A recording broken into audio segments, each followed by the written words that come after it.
Hooray! They made a Yoshida Brothers game! Wait, those aren't the Yoshida Brothers. That's not even William Hung! Ah, cripes, what have I got myself into this time?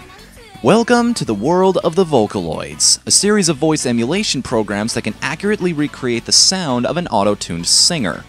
These things have become a cultural phenomenon in Japan. They've made albums, appeared in promotional ads, and they even held a concert at the Nokia Theater in 2011, all of which has been powered by the boundless creativity of their fans. They've got quite the community, and yes, this is news to me. The only reason I was made aware this game existed is because someone else at Team Pizza asked for it as a birthday gift. So speaking as a newcomer on the subject, what's my first impression of their maiden game in the States? At its core, Diva Project F is a rhythm game centered around fan music made using the Vocaloid software. This is why you'll always see another artist's name credited under the song's title. This is also probably why the range of musical styles here is so wide. Miku and her friends have sung everything from grunge and easy listening to techno, traditional Japanese, and even 70s pop rock, which, by the way, bravo for including. That one must have taken weeks to dig up. Now comes the game part. What exactly are you doing to the beat of these songs? Well, pressing buttons for starters, or flicking either of the sticks in any direction if you get a star prompt. There are also double prompts that require you to press the corresponding button on both sides of the controller, and at over 185 beats per minute, keeping track of all of this can get pretty hectic. These charts are also spread across music videos featuring the characters, and these are some of the best parts of the game. All these different songs have very vivid themes on their own, but the accompanying visuals match that tone so well that you totally understand the story that's going on even if you don't comprehend Moonspeak. Proof positive that good music is good music no matter what language it's in, especially when it's matched with good visuals. They're lavish, intricate, and this can be a problem. I always wondered why DDR videos were always so overly basic, but now I understand. By not giving a lot to divert your attention, all your focus can be on what you're doing in terms of the game. But like I said, these videos are really fun and interesting, which more often than not can be really distracting. They do give you an option to watch the video by itself, and I highly suggest you do so to satisfy your curiosity before it screws you out of combos. Unfortunately, there's another level to this problem. Going back to DDR, you'll notice the arrows have their own dedicated area of interest, mostly away from the rest of the visuals. Not so here. Inputs pop up everywhere on the screen, and especially with so much going on as is, it can be even easier to miss them. Hell, the harder songs in the game use visual misdirection as a way of becoming even cheaper. You can't so much as blink in rhythm games. You're already staring so intently at the screen, and when you constantly have to scan for little details amongst all the constantly changing shots and bright flashing colors, it can seriously screw with your eyes. You know that health and safety warning that says you should take breaks every 30 minutes of gameplay?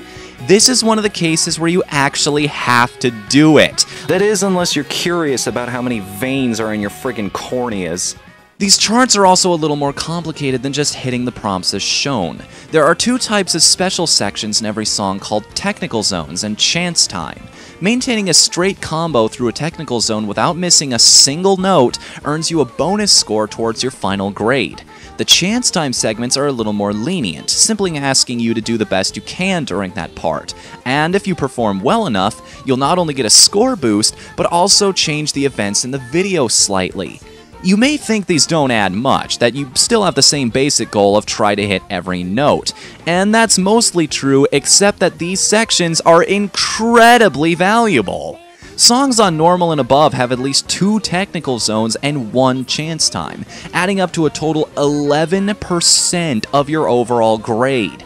That can easily be the difference between getting an excellent or a standard grade, and the thing that can turn a bad run into a passable one.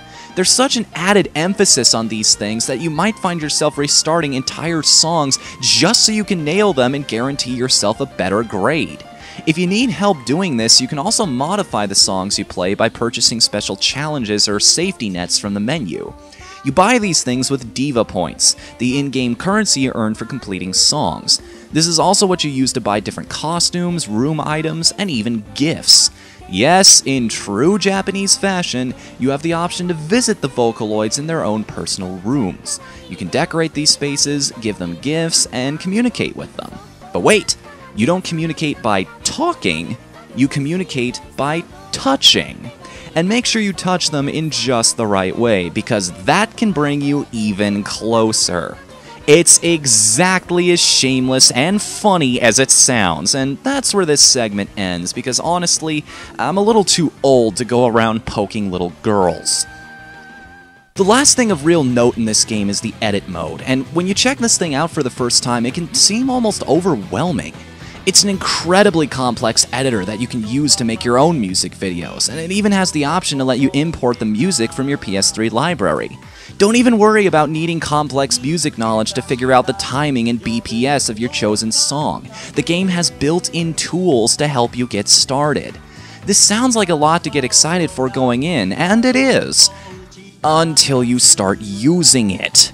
The first thing you'll notice is the in-engine camera, and its absolute refusal to go more than 5 feet away from the center of the stage you chose. This makes it very hard to set up cinematic shots, and you have to get really creative to make up for it. Then you start dealing with what the characters will be doing, and that's when you realize this mode has no posing capabilities. Your actors are limited to canned animations pre-programmed into the game. So for all of you who are planning on making a Gangnam Style video, you're out of luck. Yet, this also might have worked, if you weren't limited to using just one animation at a time. So if you want Miku to say walk forward and check her phone at the same time, sorry. This was the red flag. These areas seem really huge, but your workspace is so tiny, they're actually much smaller than you think they are. Add this to insultingly simple animation options, and especially when compared to the awesome vids for the regular game, this tool set is almost unusable. It might be fun to mess around with for a while, and I'm sure if you're particularly creative, you'll figure out how to work around its limitations, but if you're really serious about 3D animation, stick with Daz. You have to be careful going into this title, and there's a reason for that. Rhythm games centered around a single band are nothing new, but they all carry the same inherent problem. If you hate the band, you're probably not going to like the band's game. It doesn't matter that these characters are supposed to sound synthetic. If someone simply can't stand the way they sound, this game isn't going to change their mind. And before you type up death threats to me in the comments section, even Aerosmith has their detractors, and Guitar Hero thought they were worth a go. On top of that, there's a stigma in the gaming community about anything with an anime character on the box. Japanese games have a bad reputation in the States these days, and even though I love them to death, I can't say it's completely unjustified. By design, it's an incredibly small group of people that Project Diva F will immediately appeal to, and as a reviewer, I'm not talking to just those people. Speaking as an outsider looking in, I think the game itself is okay.